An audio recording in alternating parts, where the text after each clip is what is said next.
Menteri Pekerjaan Umum Dodi Hanggodo meninjau langsung lokasi terdampak banjir bandang di Lembah Anai, Kabupaten Tanah Datar, Sumatera Barat. Dalam kunjungan tersebut, Menteri Dodi menegaskan bahwa seluruh biaya perbaikan jalan dan jembatan yang rusak akan ditanggung pemerintah pusat. Kebijakan ini merupakan instruksi langsung Presiden Prabowo Subianto untuk memastikan pemulihan akses masyarakat berlangsung tanpa hambatan. Kementerian PU mengusulkan anggaran mencapai 13 triliun rupiah untuk merehabilitasi seluruh infrastruktur rusak di Sumatera Barat.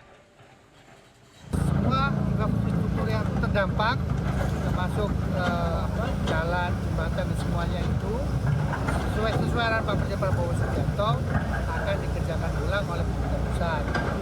Kita sudah mengusulkan sekitar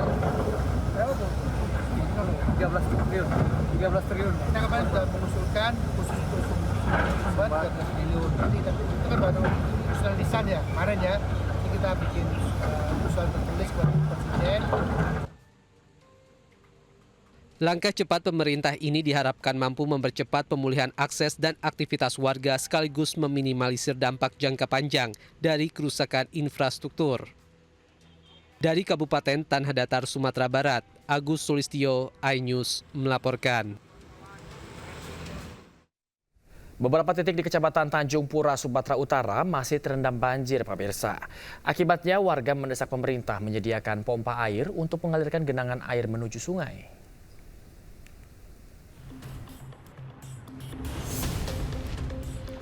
Beberapa titik di Kecamatan Tanjung Pura, Sumatera Utara masih terendam banjir. Warga mendesak pemerintah menyediakan pompa air untuk mengalirkan genangan air menuju sungai. Ketinggian air antara 60 hingga 80 cm menyulitkan aktivitas warga sejak beberapa hari terakhir. Bahkan genangan air di permukiman warga sudah mulai mengeluarkan aroma tidak sedap, dikhawatirkan akan menimbulkan penyakit untuk warga. Warga berharap pengoperasian waduk diharapkan menjadi solusi utama untuk membuang genangan air ke Sungai Sei Batang Serangan agar kondisi permukaan kembali normal. Dari Langkat, Sumatera Utara, Muhammad Hijrah Lubis, iNews melaporkan. Pemirsa, terima kasih Anda masih setia di iNews Pagi. Pemirsa, seorang anggota TNI gunakan tali seling menyeberangi sungai guna mendistribusikan bantuan di Biren, Aceh. Sementara itu, perbaikan jembatan Tepin Mane masih terus dilakukan dengan mengerahkan sejumlah alat berat.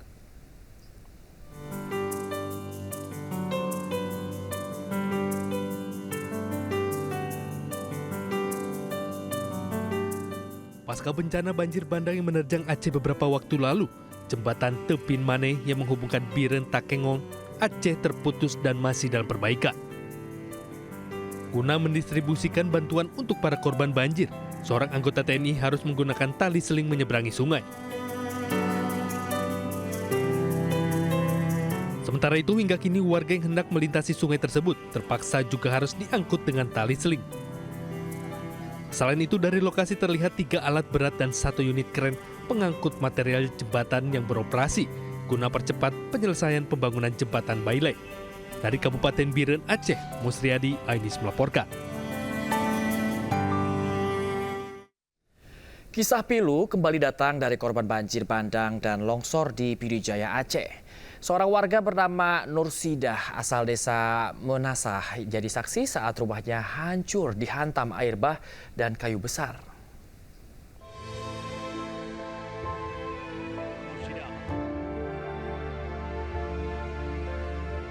Nursidah hanya bisa terdiam memandang puing-puing rumahnya yang telah hilang di bawah banjir bandang.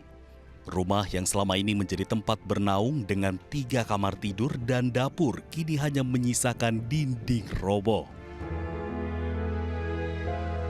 Kisah itu terjadi saat banjir tiba-tiba naik sampai setinggi leher disertai kayu-kayu gelondongan besar yang menyeret apa saja di depannya. Nursidah dan suaminya terseret arus namun berhasil lolos dari maut. Nursidah tak mampu menahan tangis saat mengingat seluruh hasil panen padinya hanyut tanpa sempat diselamatkan. Tak hanya itu, sepeda motor miliknya juga hanyut entah kemana. Kini, Nursidah dan suami harus mengungsi ke rumah saudara tanpa tahu kapan mereka dapat memulai hidup baru.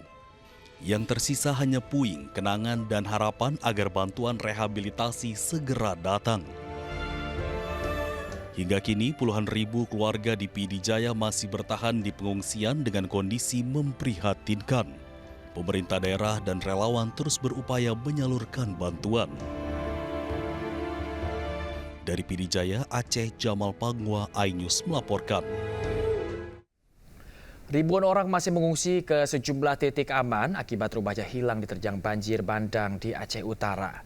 Di Desa Rumoh Rayek, Kecamatan Langkahan, anak dan lansia menempati tenda seadanya di perkebunan sawit.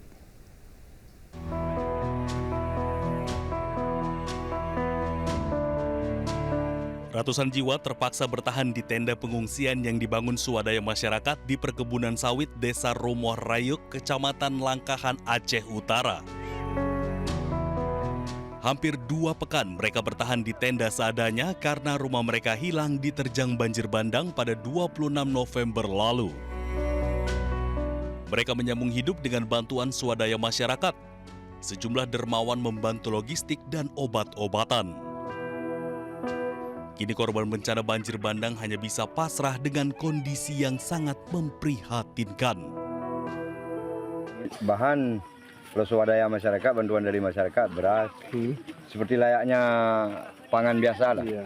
Cuma yang nggak ada ikan ya, kelambu, selop, berarti mesin ya.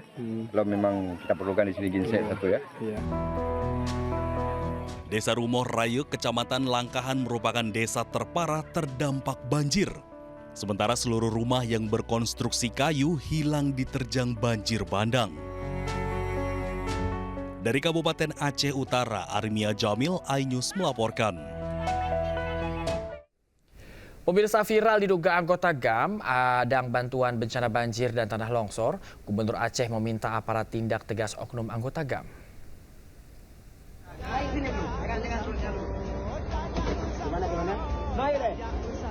Inilah video amatir yang merekam detik-detik warga mengenakan baju loreng dan baret mengatasnamakan Gerakan Aceh Merdeka atau GAM saat meminta jatah bantuan dari kapal pengangkut.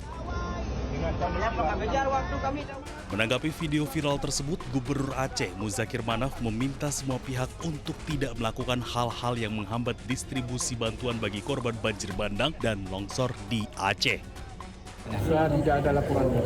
Kalau ada, saya tidak jelas sudah tidak. Selain itu, Gubernur Aceh Muzakir Manaf meminta kepada aparat untuk tindak tegas oknum aparat GAM yang mencegat bantuan bagi korban bencana. Dari Aceh Besar Aceh, Yukri Syarifuddin, iNews melaporkan.